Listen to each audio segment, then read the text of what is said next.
me levantaba una hora antes para ir a una iglesia a pedirle a Dios que mis papás no pelearan. Cuando un adulto le pide a un menor que guarde un secreto, es porque viene algo, viene algo malo.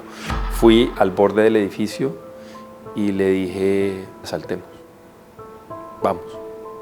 Y él sabía exactamente a qué me refería y me dijo, no, espere, vamos a escribir un manifiesto porque hay que contarle al mundo. ¿Por qué lo hacemos? Sí. Camilo murió para salvarme, o me salvó muriendo. ¿Cómo te sobrepusiste a una situación tan dura? Yo empiezo mi día con oración, termino mi día con oración.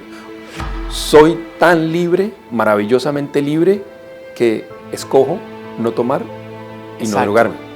¡Qué maravilla! Bienvenidos a Sabor a Freedom, el espacio donde celebramos la libertad y las voces que se atreven a destacar en la multitud. Con ustedes, nuestro anfitrión, César Grajales. Bienvenidos a Sabor a Freedom, el espacio donde celebramos las historias que inspiran y transforman y nos recuerdan que la libertad también nace en el alma. Hoy tengo un invitado muy especial. Su vida es prueba de que, incluso en la oscuridad más profunda, la fe, el amor y la resiliencia pueden guiarnos hacia la luz. Él es Nelson Hincapié, nació en Colombia, vivió una infancia marcada por la ausencia, el dolor y la adversidad. Pasó por lo impensable, abandono, abuso, adicciones, cárcel. Pero lo que hace verdaderamente grande y lo hace grande no es lo que sufrió, sino lo que eligió hacer con su historia. Hoy Nelson no solo es un autor publicado, sino también el CEO de la fundación del Miami-Dade College, una institución que abre puertas y oportunidades para miles de estudiantes. Antes de eso lideró también Voices for Children, donde dedicó su vida a proteger a los más vulnerables. Su libro, Own Your Story Before He Owns You, no es solo un testimonio, es una lección de vida. Prepárese para un episodio profundo, lleno de humanidad y sobre todo, lleno de esperanza. Y con esto, recibimos a nuestro querido amigo Nelson Hincapié. Nelson, bienvenido. Gracias, César. Muchas gracias por el espacio y por la conversación que vamos a tener. Gracias por estar aquí en Sabor a Freedom. Nelson, cuéntanos un poco de tu niñez en Colombia. ¿Qué recuerdas de esos primeros años allá en Colombia? Como dijiste, fue marcada por la ausencia. Mis padres, individualmente personas maravillosas, tanto mi papá como mi mamá, dieron lo mejor que pudieron, pero desafortunadamente juntos eran una bomba atómica. Y había muchas peleas, hasta el punto donde a los 9 años y medio mi mamá hizo lo mejor que pudo y fue irse de la casa. Pero pues obviamente para un niño de 9 años y medio, que su mamá se vaya de la casa es bastante duro.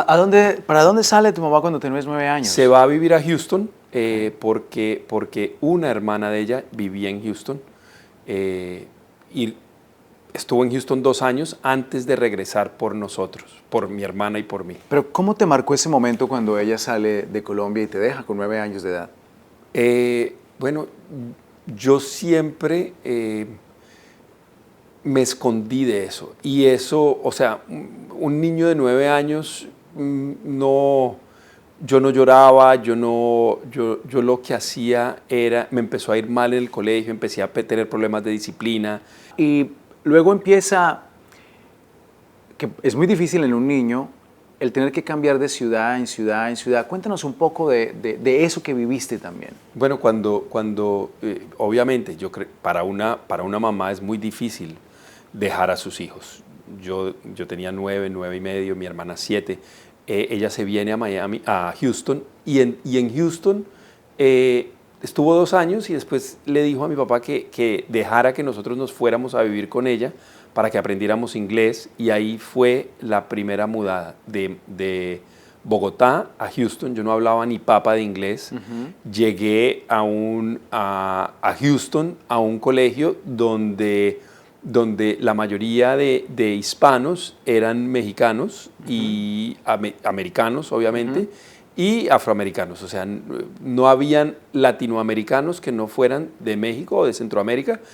Y fue un choque porque nunca había visto... ¿Qué edad tenías en ese momento? Tenía 11 años, 11 años. más o menos. Llego, no hablaba ni papa de inglés. En esa época dejaban que la disciplina fuera corporal. O sea, si uno se portaba mal en la clase, lo mandaban a la oficina del rector, del principal, y le daban un palazo en la nalga con una madera así de gorda, si los padres autorizaban que se utilizara la disciplina corporal. Mi mamá había autorizado y por ahí una vez al mes seguro estaba yo ahí en la oficina dándome palo, porque siempre me metía en peleas. Y lo Fuiste un niño difícil. Sí, fue ¿Y tú crees que eso es parte precisamente de lo que vivías en casa desde el comienzo de tu infancia?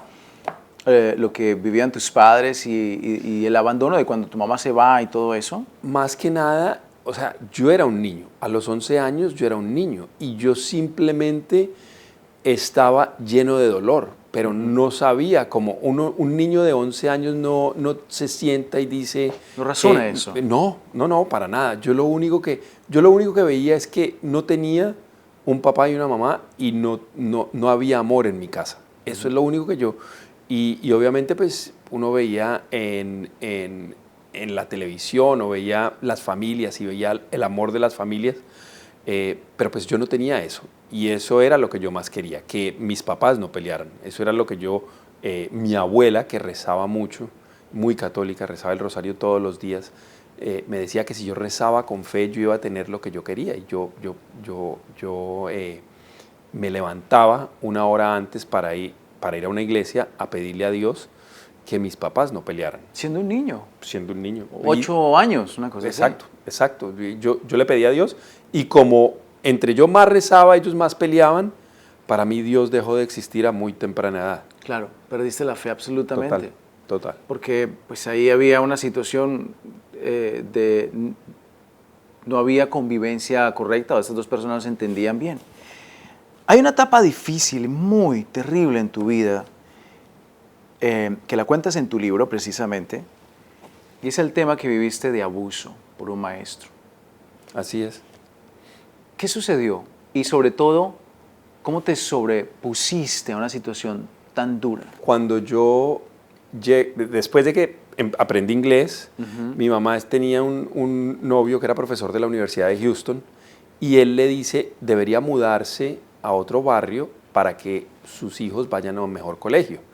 Ella se muda a otro barrio y nosotros vamos a otro colegio, Pershing Middle School, allá en Houston, y me empieza a ir bien y empiezo a salir bien en las clases y me ponen en clases que se llamaba Pre-IB.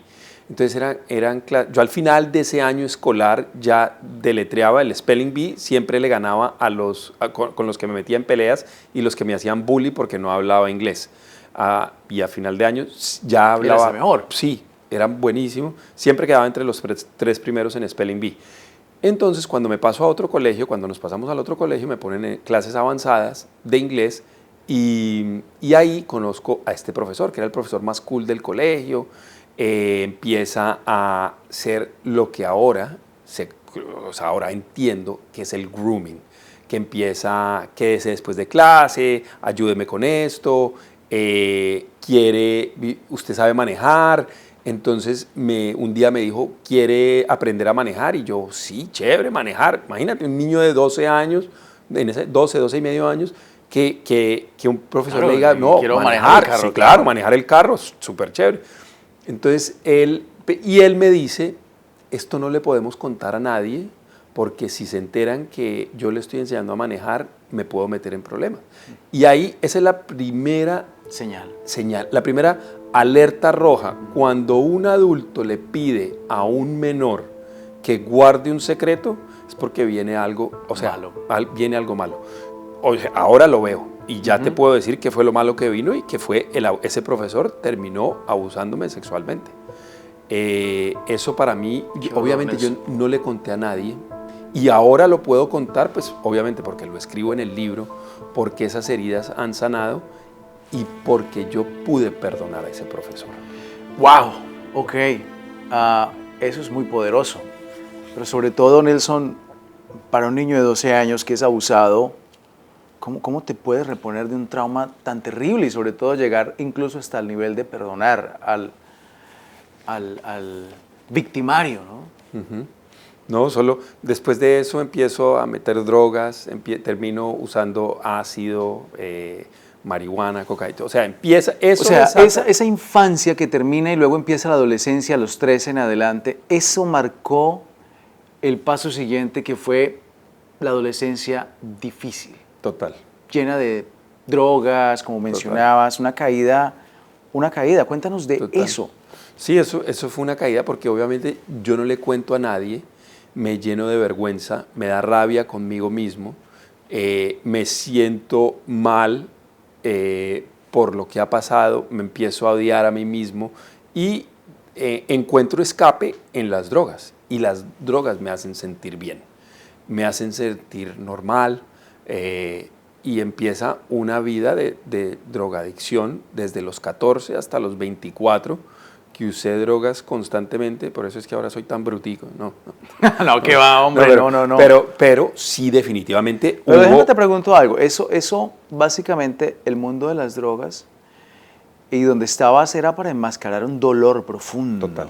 Salir de ese dolor que realmente sentías emocional y, bueno, físicamente el daño que te hizo este tipo. 100%. Yo creo que toda persona que tiene una adicción, que tiene un comportamiento que termina, sea el ejercicio, sea el trabajo, sea cualquier cosa que sea, donde le estás robando al tiempo de tu vocación como ser humano, como persona. Si soy esposo, si yo hago algo que me está robando tiempo de ser lo que yo me comprometí a hacer, es una adicción y estoy llenando un vacío. Un vacío. Estoy llenando, y la verdad es que todos tenemos vacíos. Y hablando de eso, ¿qué le faltaba a tu vida en ese momento? ¿Qué era ese hueco? Obviamente este trauma enorme que tienes, pero ¿qué sentías que había ahí que las drogas estaban reemplazando? Amor. Y si tú te pones hoy en día, ya a los 52 años, después de 3 libros que tengo escritos, después de haber pasado mucho tiempo, después de haber podido perdonar, me doy cuenta o entiendo que el amor es equivalente a Dios. Wow. Es así de sencillo y así de simple, pero llegar acá me demoró 30 y pico de años. De ese momento más oscuro que viviste en esa caída que empezaste en la adolescencia y en la adultez temprana, ¿qué aprendiste de ello? Si tuvieras que rescatar algo, ¿qué aprendiste de ese momento tan oscuro? Que siempre hay una luz. O sea, ahora, viéndolo en el retrovisor, en ese momento pues era muy difícil decir, claro, aprendí algo porque estaba ahí metido, pero ahora puedo ver cuando uno los puntos, como esos dibujitos que uno une los puntos, atascados, atocaos, veo indudablemente la mano de Dios en todos los momentos, especialmente en los momentos más difíciles. ¿Y cuál fue ese momento específico, ese instante que dijiste, hasta aquí, tengo que cambiar? El 9 de noviembre de 1997 estaba yo, después de una noche de rumba, cuando ya me había gastado todo el dinero que tenía, ya no tenía nada más por vivir. Estaba en el techo de mi edificio en North Miami con un amigo, con Camilo Mansi, y él también estaba tan adolorido como yo, y me paré, estábamos en el techo del edificio, me paré, estábamos sentados al lado del aire acondicionado y me paré y le dije, fui al borde del edificio y le dije, saltemos, vamos. Y él sabía exactamente a qué me refería y me dijo, no, espere, vamos a escribir un manifiesto porque hay que contarle al mundo. ¿Por qué lo hacemos? Sí. Nos bajamos del techo, yo entré a un centro de rehabilitación de drogas y alcohol y Camilo terminó quitándose la vida el 23 de diciembre del 98, 11 meses después. Qué difícil, Nelson. Ya. Camilo murió para salvarme, o me salvó muriendo, o no sé. Qué difícil. Ya. La vida es así, dura, agridulce, y yo pude hablar con la hermana de Camilo, hablando de cómo es la vida y de atar cabos hace unos meses. Hablé con la hermana de ella y le pude contar que él había salvado mi vida. Y pues obviamente no lo va a traer ni nada, pero hay en mí esperanza. Lo peor que puede hacer uno es darle un remedio permanente a un problema temporal. El suicidio es una solución permanente a un problema temporal. Sí, es irreversible, la muerte. ¿Irreversible? Por supuesto. La muerte. Por supuesto. Y de un problema que probaste y has probado que se puede salir, porque estuviste en la cárcel también.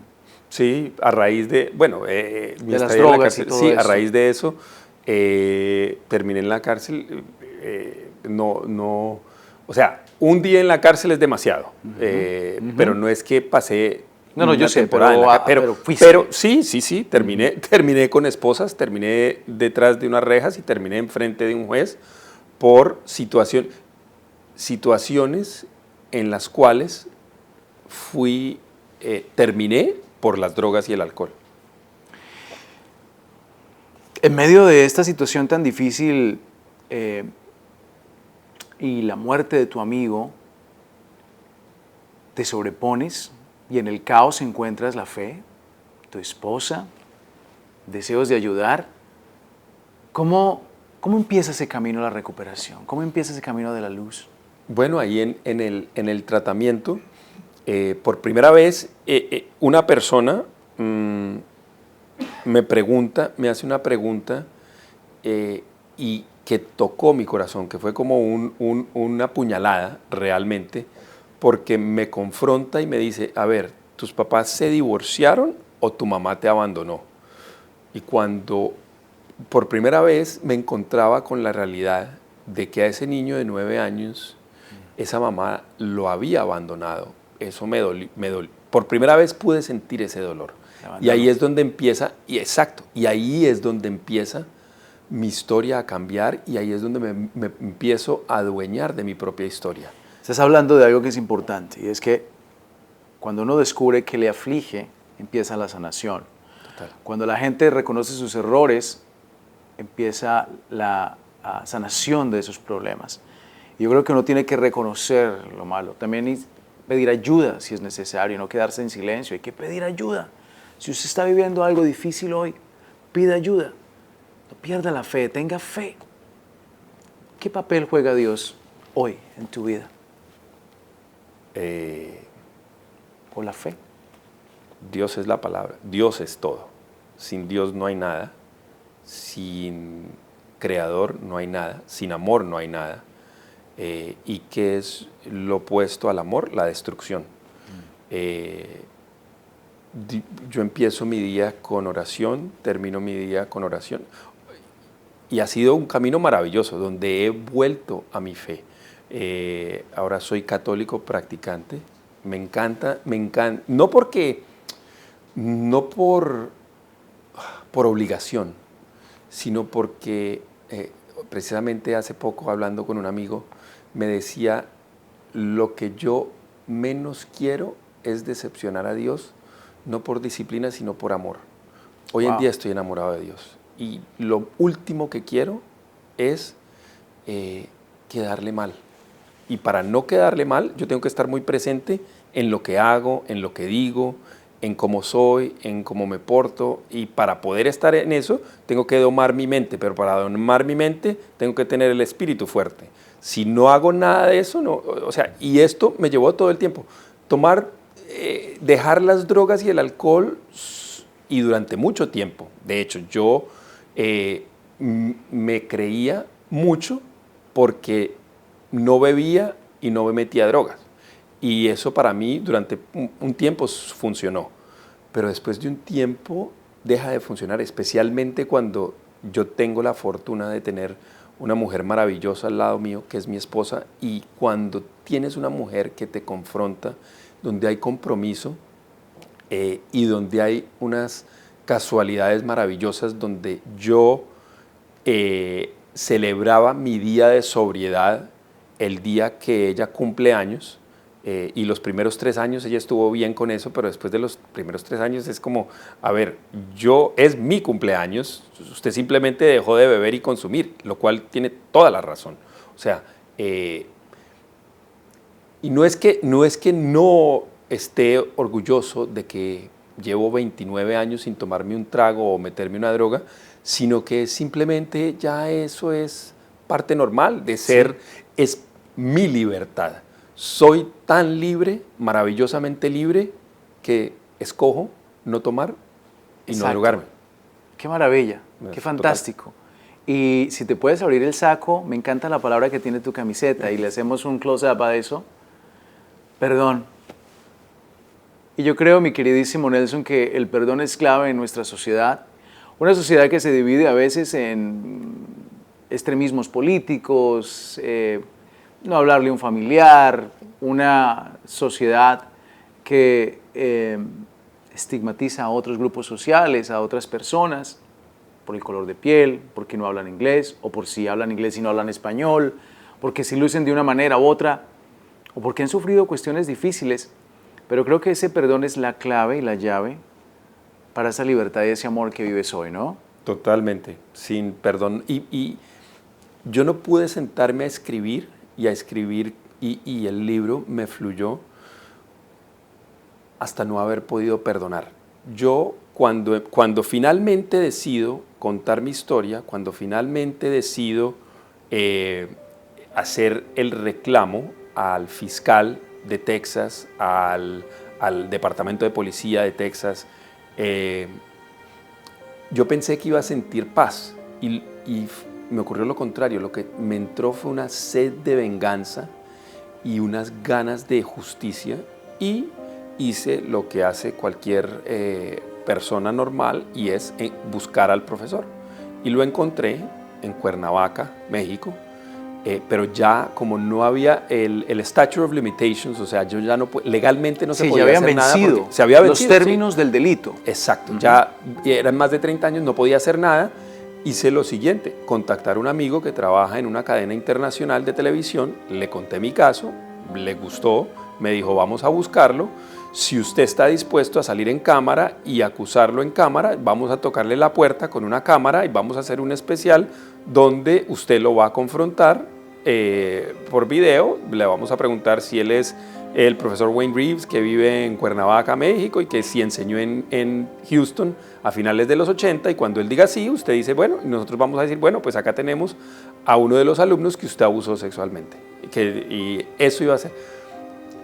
Y eso, 2 días antes, ya teníamos todo listo, pero 2 días antes, yo estoy caminando mi perro enfrente de la iglesia donde vamos a misa, y yo escucho, no estoy esquizofrénico, pero yo escuché una voz, y a mí Dios por algún motivo me habla en inglés, es el sentido del humor de Dios, y escuché una voz que me decía, let it go, y yo sabía exactamente lo que tenía que hacer.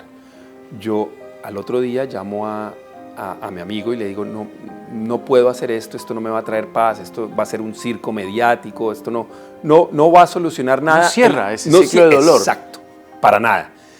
Y decido hacer eso, decido soltar eso, let it go, no hubo especial, no hubo nada. Un año después estoy con mi familia haciendo un viaje por carro casa por todo Estados Unidos. El profesor se llama Wayne Reeves, él era de Luisiana, o es de Luisiana. Estamos pasando por Luisiana, por una autopista donde no hay carril de emergencia, solo hay 2 carriles. Tú solo puedes andar para adelante, al lado hay puro bayou, puro pantano de Luisiana. Son como 9 millas de un puente donde hay pantano al lado. Yo voy caminando, yo voy en el carro casa, mis hijos están atrás, mi esposa al lado, todo está perfecto, y veo al lado del camino un aviso que dice Leaving Reeves Parish. En ese momento se me escurre una lágrima, mi esposa me mira y me dice, ¿qué pasó? Y yo, no, nada, todo está bien. En ese momento yo sé que el perdón y Dios es maravillosamente misericordioso y amoroso, donde le permite a un tipo tan roto como yo ver el instante preciso donde el perdón actuó. Yo llego de ese viaje, empiezo a trabajar en Miami-Dade College, el college cierra para vacaciones de Navidad en diciembre, me siento a escribir y me fluyó el libro. O sea, en 2 semanas había escrito 200 páginas. Es una maravilla de libro. ¿Y cómo se llama el libro de nuevo que lo mencionamos al comienzo para que la gente se inspire con esta historia tan maravillosa que escribiste? En inglés se llama Own Your Story Before It Owns You, y lo escribí primero en inglés y en español. Es un poco difícil el título, pero le puse Cuando tu historia se convierte en tu historia. Fascinante. Y esa historia te ha llevado a transformar también la vida de otros niños, porque pasaste luego a dirigir Voices for Children. Cuéntanos brevemente tu trabajo allí y cómo esta vida que viviste, estos traumas y esto que superaste, te ayudó a conectar precisamente con niños. ¿Qué hacías allí en esta institución? Bueno, yo era el CEO de Voices for Children y mi trabajo era recaudar fondos. Pero una de las cosas que me gustaba hacer era conocer a los jóvenes que estaban en foster care, y empiezo a hablar con los que cumplían la mayoría de edad, que cumplían 18 años, que el Estado ya no tenía responsabilidad sobre ellos. Hicimos un grupo, fue un grupo de mucha gente que abogó para que se hicieran cambios en las políticas públicas para que estos muchachos pudieran tener más acceso. Entonces yo empiezo a hablar con ellos y me empiezan a contar sus historias, y yo poco a poco voy contando pedazos de la mía. Y me doy cuenta que a pesar de que éramos diferentes, que a pesar de que ellos eran negros y yo era blanco, que a pesar de que ellos venían de otras circunstancias, el dolor era el mismo. Y empezamos a construir puentes de comunicación basados en el dolor por el que habíamos pasado. Y empieza en mí un cambio. Yo en ese momento a muy pocos les hablé de Dios, porque yo todavía no había tenido un encuentro profundo, personal, real con Dios. Y me imagino que no es coincidencia que ese encuentro con Dios haya pasado después de real, que yo salí de Voices for Children. Es una maravilla lo que acabas de decir, teniendo en cuenta que el dolor y el amor no distinguen colores de piel, ni el origen de la persona, ni estatus social. Es lo mismo, el dolor o el amor para cualquier ser humano. Y qué bueno que haces esa conexión y empiezas a hacer ese puente entre la sanación también de muchas de esas personas, de esos muchachos. Has tenido una vida profesional enorme también y te has recuperado increíblemente de unos traumas terribles y tremendos. Pero transicionas también ahora como CEO de la fundación del Miami-Dade College, donde también estás haciendo una labor increíble en una institución donde la mayor población estudiantil es la comunidad hispana de nuestro origen, que también enfrenta retos y que tiene muchos retos. ¿Qué estás haciendo específicamente ahora mismo en esta fundación? Así es. Tengo el honor de liderar la fundación, y lo que hacemos es recaudar fondos para dar becas a estudiantes que necesitan ese apoyo. El año pasado dimos becas a casi 22,000 estudiantes, más de 24 millones en ayuda. ¡Qué maravilla! Y realmente, bueno, el Miami-Dade College es el college más grande de Estados Unidos, con 135,000 estudiantes. Así es, colegio público. Es maravilloso, y a pesar de que son tantos y suena tan grande ese número, la gente del college lo hace especial. Yo me gradué de ahí hace 23 años y todavía tengo muy buena relación con los profesores que me ayudaron. La profesora que me ayudó a pasar estadística, que si no fuera por su empeño, porque se quedaba después de clase, porque me ayudaba, porque siempre estaba ahí para mí, yo no hubiera pasado estadística. El profesor que me inspiró para escribir tantos poemas. O sea, todavía tengo conexión con esos profesores porque son gente maravillosa, y eso es lo que hace de Miami-Dade College la institución que es, y por eso es que tenemos las historias de éxito que tenemos de estudiantes que salen de Miami-Dade College. Y Nelson, hablando del Miami-Dade College, recientemente nos encontramos en la invitación exclusiva de lo que va a ser la apertura del Freedom Tower. Háblanos un poco de eso, porque a mí me conmovió y agradecido con la presidenta de la institución, Madeline Pumariega, por la invitación y a ti también por el trabajo que estás haciendo allí. Pero cuéntanos para la gente que no vive en Miami y para los que viven en Miami, ¿por qué tienen que ir al Freedom Tower apenas abra este edificio y sobre todo lo que ustedes están haciendo allí y han hecho? Bueno, porque la torre es la historia de Miami. El que quiere conocer a Miami tiene que ir a la torre. Es un edificio, como dices, histórico, acaba de cumplir 100 años y cuenta la historia de lo que ha sido Miami. Desde el momento donde abrió sus puertas, que fue construida por Jim Cox, que fue gobernador de Ohio, fue el Miami Daily News, y fue donde imprimían el periódico. Después fue el sitio de refugio donde más de 500,000 de cubanos pasaron por sus puertas a recibir ayuda cuando empezaron a llegar, cuando Castro les robó todo lo que tenían.